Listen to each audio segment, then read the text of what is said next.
Ready na guys yung ating paksiw na adobong bangus guys. Ready na.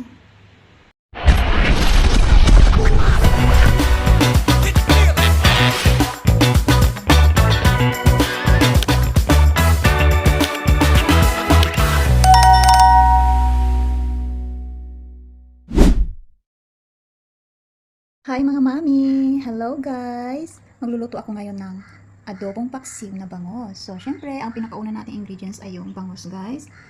Tapos meron tayo itong suka, toyo, tubig, yung seasoning natin guys. Meron din tayo dito mga pampalasang garlic, ginger, syempre, onion, mahabang sili.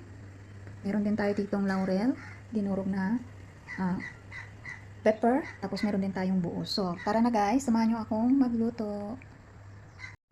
Una ko munang gawin guys, ay gusto ko ipiprito ko muna yung aking bangus. Pwede rin naman hindi na iprito. Pwede rin naman diretso nga guys na iluto. Mga ingredients na. Pero mas maganda guys yung try natin makita guys. Atin yung ating isda guys. Ayan.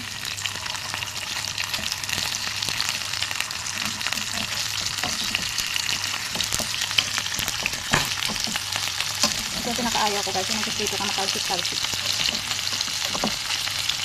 Baliktad na natin yung ating isda. Antayin lang din natin guys na maging brown din yung kabilang side ng ating isda. Tapos pwede na natin siyang tanggalin natin sa isda. Pwede na yung tanggalin yung ating isda.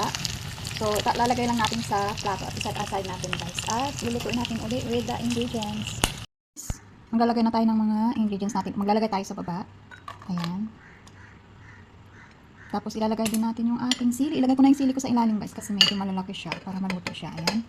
Then ilagay na rin natin yung ating isdang bangus. Saransanin lang natin ng maayos guys. Ayan. Then ilagay ulit natin yung ibang natirang sibuyas sa taas at saka garlic. Ayan, taas at baba ko nilagyan guys. Para mas ma-observe niya, makuha yung lasa talaga ng ating nilagay na ingredients. Then maglalagay na rin ako ng soy sauce, suka, yung ating dahon ng laurel, tapos yung black pepper guys. Ayan. Yung seasoning,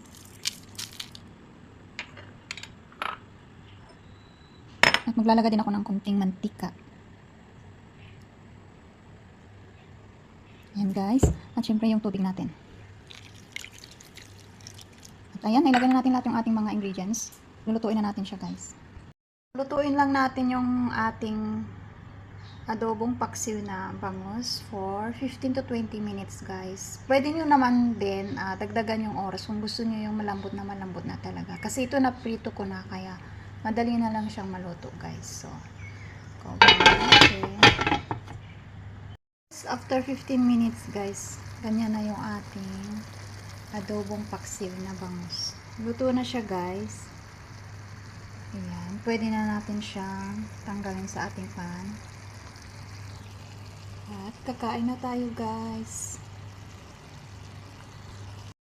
Ready na guys yung ating paksiw na adobong bangus guys. Ready na. Sarap pagsaluhan. Thank you guys for watching. Hope nag-enjoy kayo sa ating recipe for today. And please, kung hindi pa kayo nakapag-subscribe guys, please subscribe to my channel, Mami Luz Vlogs. Like and share nyo na rin guys. Thank you for watching. See you next video. Bye-bye.